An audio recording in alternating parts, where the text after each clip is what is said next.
चप्पल नहीं है तो वही चल जाए। मानो तई चप्पलों पे धरो चप्पल उतार दे कि ये सुनो है कौन ले जाए।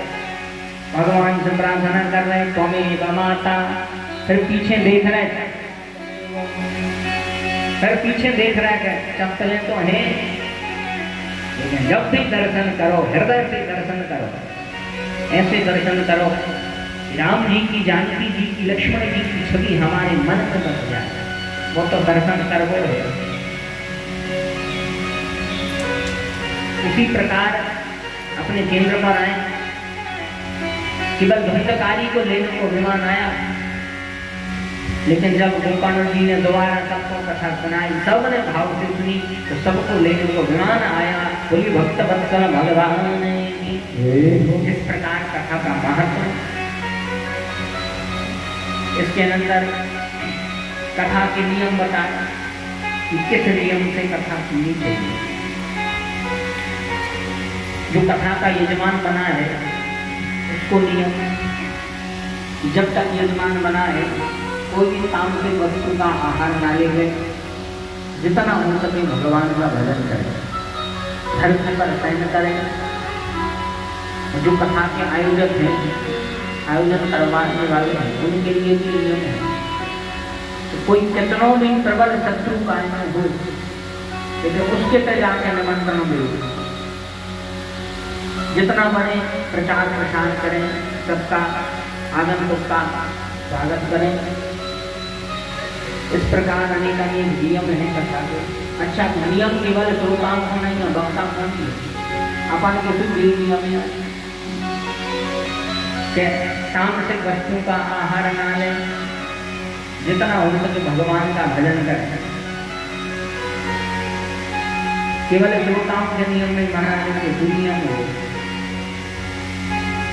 मगर आजकल सब नियम नहीं मानते। एक जगह कथा हो रही थी, महाराज जी कथा में ये थे कि जब लोग कथा चल रही है, 7 दिनों तक लहसुन प्याज नहीं खाना। उससे आपकी बात पास में कथा हो रही थी, हमारा घर पहुंच जाते, घर गए, पत्नी से बोले दाल चावल बना, बोले ऐसे बना दे, प्याज का नहीं डाली, बगाने का नहीं है। पत्नी बोली और काय को बगा रहे, उतना कथा सुनने गए थे, तुम क्या कह रहे थे, लहसुन प्याज नहीं खाना। महाराज बोले वाह, हमने कथा में कही थी, तुमने कथा की बात किचन में घर गई। हमने तो कथा में कही थी, तुम किचन में घर गई। ऐसे नहीं हुई यार। नियम यानी नियम, जो वक्ता को नियम तो श्रोता को नियम, जो श्रोता को नियम तो वक्ता को नियम। इस प्रकार नियम से कथा सुनो और जितना हो सके हमारा भगवान का भजन करें, क्रोध ना करें। प्रयास करें, कथा सुनने आ रहे हैं तो क्रोध ना हो गए, जितना भी हो सके क्रोध कम हो गए, घर में लड़ाई कम हो गई। लड़ाई जितनी कम होगी, क्रोध जितना कम होगा, भगवान का भजन उतना ही सहजता से होगा। प्रयास करो में कथा सुनते जा रहे तो लड़ाई हो गए, सास बहू की हो गए। प्रयास करो कथा सुनते जा रहे तो मन में बिल्कुल भगवान के प्रति प्रेम है। इस प्रकार कथा के नियम, इस प्रकार कथा सुनी चाहिए। यहाँ से जो है महात्मा की कथा बना। अब कथा प्रथम स्कंद की शुरू होती है। तो प्रथम स्कंद की कथा में श्री वेदव्यास जी ने 3 श्लोक लिखे हैं, बड़े ध्यान से सुनना। प्रथम स्कंद की कथा में 3 श्लोक लिखे। पहला श्लोक है किम ध्येयम, दूसरा श्लोक है किम ज्ञेयम, तीसरा श्लोक है किम प्रियम। पहला श्लोक है किसका ध्यान करें, दूसरा श्लोक है कौन को गाएं, और तीसरा श्लोक है कापिए। टीवी से करे तब खाने लगा अपन बता रहे कापी। पहला श्लोक है किम ध्येयम, यानी कौन को ध्यान करें। तो बड़े ध्यान से श्लोकों को सुनिए। जाने तो जी तो महाराज कौन संस्कृत पढ़िया है, ये श्लोकों समझ में आ रहा है। हम कह रहा भली संस्कृत नहीं पढ़ी, भली समझ में नहीं आ रहा। कम से कम कानों से जब हृदय में ले हैं तो हृदय में बैठे भगवान तो प्रसन्न नहीं है। जैसे इतने जने बैठे और तो सबने खाओ क्या नहीं, हमारा तो खाता ही भोजन की बात। बड़ों को स्वभाव का है मुख में रखो मीठो लगे, ऐसा ही है कि नहीं? आज ऐसा ही है, तो मुख में रखो मीठो लगे। अब चाहे आप मोकटपुर में बैठ के खाओ तो मीठो लगे, चाहे घरे बैठ के खाओ तो मीठो लगे, चाहे सुर्खी में बैठ के खाओ तो मीठो लगे, चाहे पहाड़ पे बैठ के खाओ तो मीठो लगे, चाहे ससुराल में बैठ के खाओ तो मीठो लगे। बड़ों को स्वभाव है मीठो लगलो। आप कहूँ बैठ के खाओ, कैसे बैठ के खाओ, चाहे सूत में खाओ, चाहे उठत में खाओ, चाहे बैठक में खाओ, चाहे दौड़त में खाओ, कैसे खाओ, मनो यदि खा रहे हो तो वो स्वभाव है मीठो लगो। ऐसे ही भगवान के श्लोक हैं, यह भी इतने मधुर हैं मधुराधिपते रखिलम मधुरम। यह भी जब सादरता से सुने जाते हैं तो हृदय में जैसे भगवान प्रसन्न हो। इसलिए प्रथम स्कंद का प्रथम श्लोक वेदव्यास में लिखते हैं,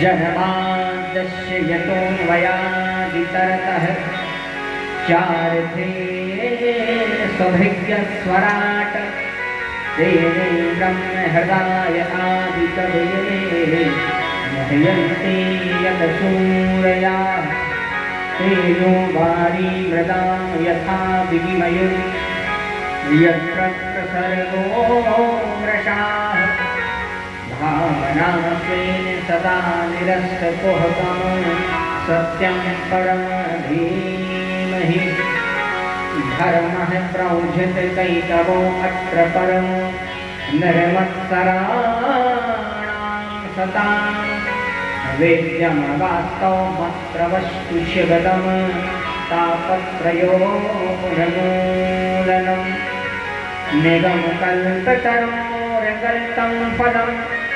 शुकमुखादमृतद्रव्यसंयुतं पिबत भागवतं रसमालयं मुहुर्मुहुः रसिका भुवि भावुकाः। प्रथम श्लोक है जन्माद्यस्य। जन्माद्यस्य का अर्थ है जो जन्म के, जो मृत्यु के, जो लय के, जो विलय के सबके कारण है भगवान। जन्माद्यस्य यतोऽन्वयादितरतः चार्थे स्वभिज्ञ स्वराट। भगवान का स्वरूप कैसो है? बोले स्वराट। बोले स्वराट का अर्थ, बोले जौन को ऊर्जा की आवश्यकता नहीं हुई वो है स्वराट। जैसे अबे तो कितनी समाचार हुए, सबको अच्छे दिखा रहा हूँ, रात के अच्छे 1-2 बजे हो, अच्छा अंधेरी रात हो, लाइट चली जाए, सरकार दिखा नहीं दिखा लेता है। ऐसे अपनी आंखें जब ही देख सकते हैं जब तक प्रकाश न हो, जब तक ऊर्जा न मिले। अंधेरे में हम नहीं देख सकते, तो देख कब सकते हैं?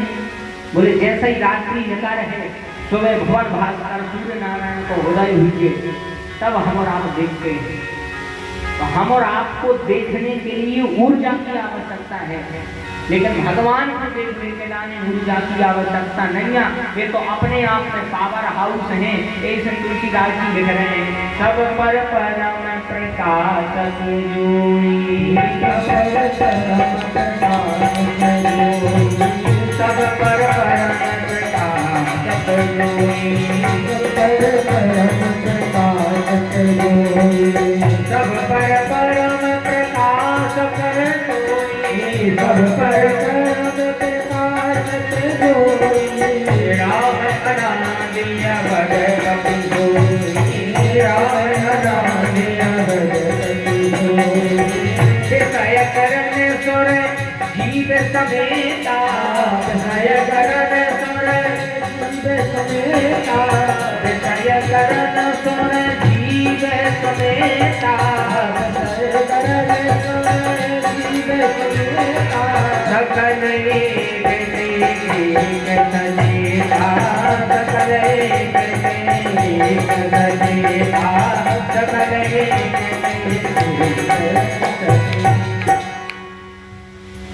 भगवान परम प्रकाशक हैं। भगवान को सूर्य की आवश्यकता नहीं है, जबकि भगवान ही सूर्य को ऊर्जा दे रहे हैं।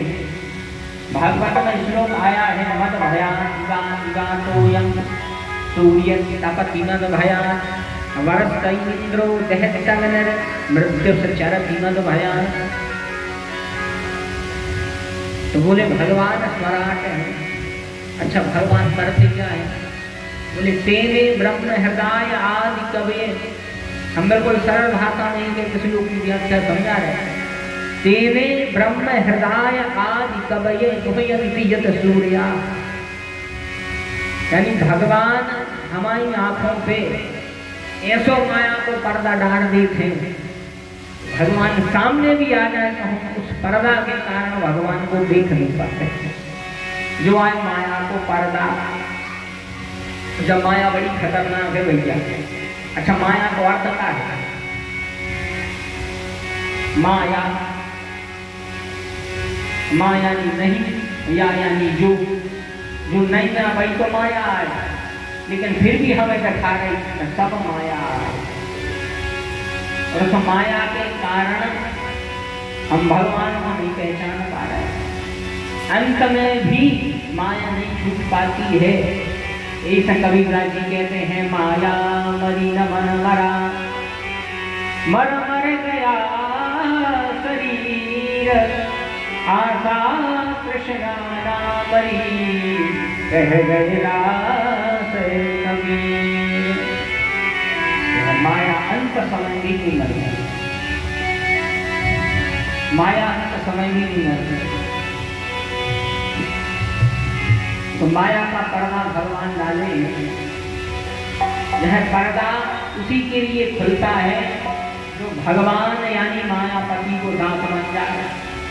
जो भगवान को दास बन जाए तो पर्दा खुल जाए। तो तुम दास न बने, ऐसे ही पर्दा डर रहे आज भी माया में पड़ रहे। माया बड़ी खतरनाक है। पर्दा डाला रहेगा, व्यक्ति भगवान को नहीं देख सकता। देख तब सकता है जब भगवान दास बन जाए, भगवान स्वयं का पर्दा खोल दे। इतनी भक्तवृंद बैठे हैं। पहले के समय में मदारी को खेला हो तो मदारी को जमुरा, मदारी जमुरा, जमुरा जो है वो नचन को मदारी खेल बताता। हम एक पाँव के भर एक लकड़िया पर खड़ो हो गए, ऐसे अनेक अनेक खेल बताता। जैसे जादूगर खेल बताते, तो जादूगर खेल बताता है एक कपड़ा को कबूतर बना दे, फूल बना दे, कोई की गर्दन काट दे। तो जो सब देखने में ऐसा लगा था जैसे असली हो, लेकिन वास्तविकता में जो कछु असली नहीं, जो सब खिलाफ हुआ है। तो उस जादूगर का रहस्य कौन जानता है? मुझे जो कि संग काम करने लगा तो नौकर बन जा। वो समझाना है कि ये दुनिया को तो बना सकत, मानो हमें नहीं बना सका। हमें इनकी पूरी सच्चाई जाना है। तो ऐसे ही जो भगवान संसार में माया फैलाए हैं, अगर उनकी माया जानने हैं तो एक बहुत अच्छा उपाय है, भगवान के दास बन जाओ। धन्य है तुलसीदास जी बहुत अच्छा उपाय बता रहे हैं। कौन सो? नट कृत विकटे कपट खगराया, नट सेवक ही राजा माया। नट कृत विकटे कपट खगराया,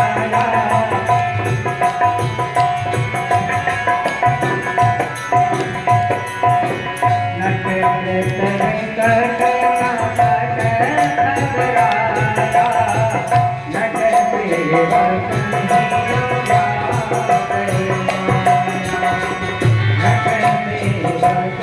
Thank you. तुलसीदास जी कहते हैं नट कृत बेकट कपट खग राजा। काव्यकुसुंडी जी गरुड़ जी को कथा सुना रहे हैं, कह रहे हैं नट कृत बेकट कपट खग राया और नट सेवक बिना व्यापाय माया। यानी जो नट का सेवक होता है उसको माया नहीं व्यापी। ऐसे ही तो भगवान के सेवक बन जाओ तो भगवान की माया से बची रहो। यदि सेवक नहीं बने तो जो माया परेशान जरूर करेगा।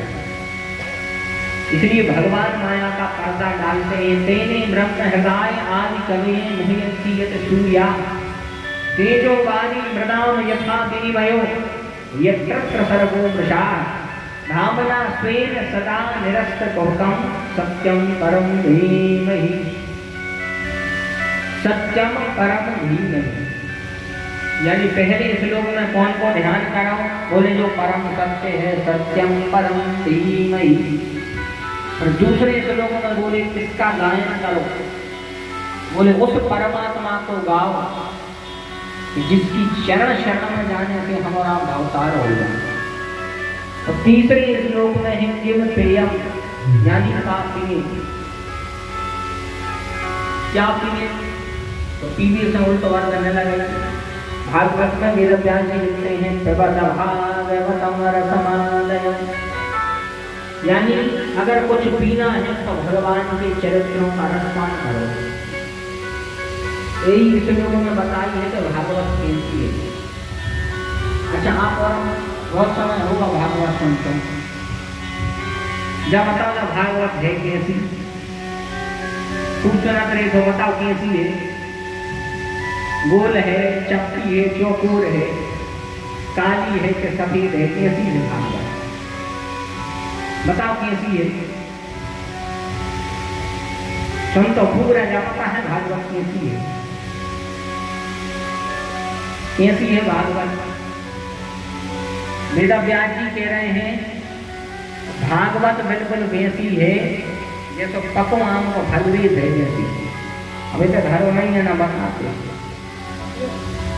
जैसे पको आम को फल हो सके बिल्कुल वैसे ही है भागवत। हम अपने मन से नहीं कह रहे, श्लोक लिखो है निगम। निगम यानी वेद। कल्पतरोर गलितम फलम, गलित यानी आपको फल।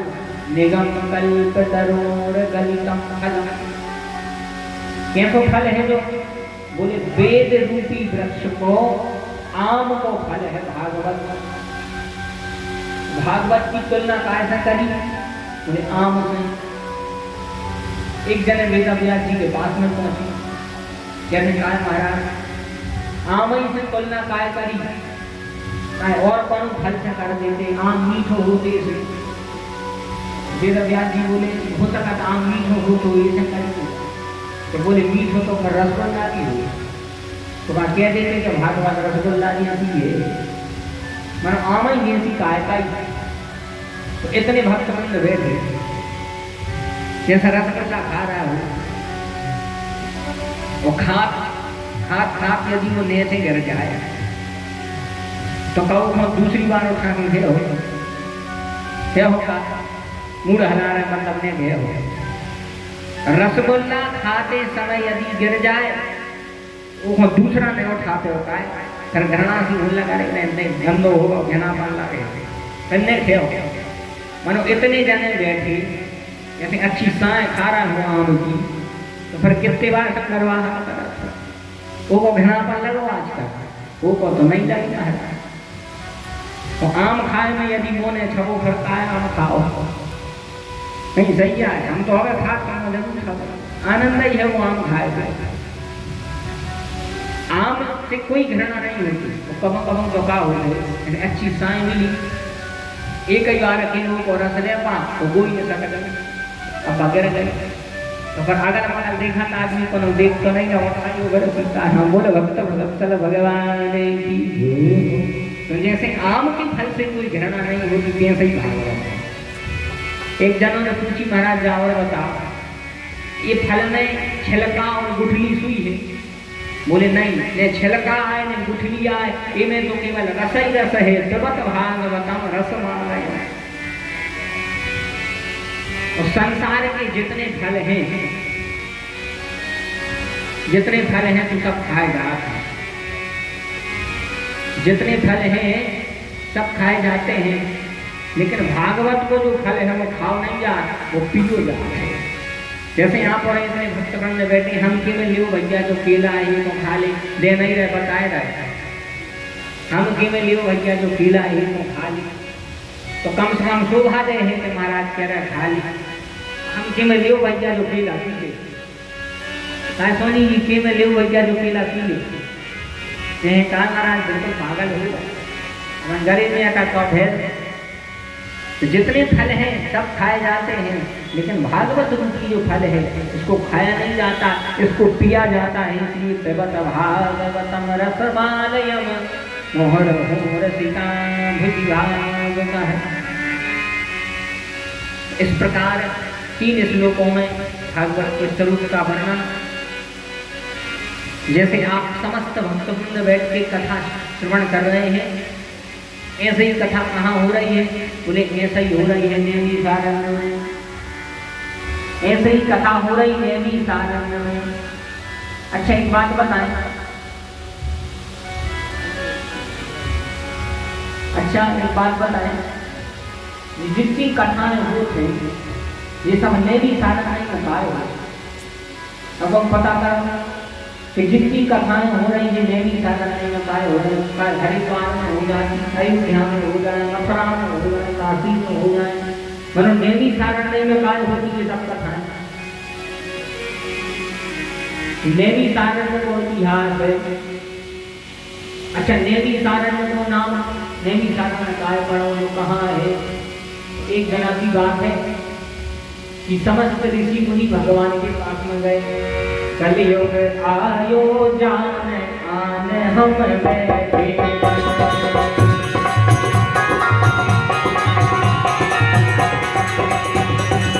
कलियुग आयो जान आन हम बैठे।